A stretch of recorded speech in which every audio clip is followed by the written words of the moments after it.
Hey, cheers to finishing our first week. I know, isn't that crazy?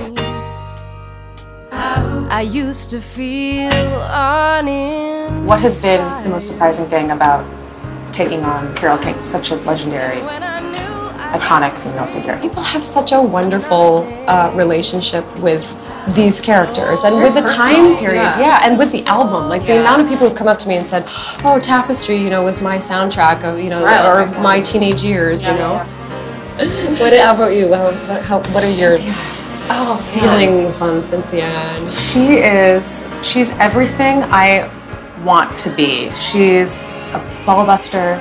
She's whip smart. She's so funny. I think the most surprising thing about taking on Cynthia has been exploring how authentic she's stayed to herself and her beliefs in a time when they were creating an era. But it's because of people like Carole King that we have, you know, grown to become what we are now. Yeah.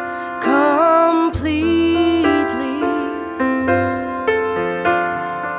Like I kind of love the Cynthia Carole, like even from the beginning, that sort of honesty that's between them, and that way that they can sort of take a joke with each other, even if it's a bit like, you know, the whole like, oh, I love your. And in the end, they're both women. Like even in a business full of men, and with, you know, Gerry having his personality and Barry having his personality, like us as women, I feel like in almost every scene, unbeknownst to us as actors, we always connect. You got to get up every morning with a smile on your face and show the world all the love in your heart. The message that Carole sends to women everywhere is that you can be yourself, you know, by truly accessing who you are and sharing that with the world in a very honest way, not in an egotistical way, but in a very truthful way.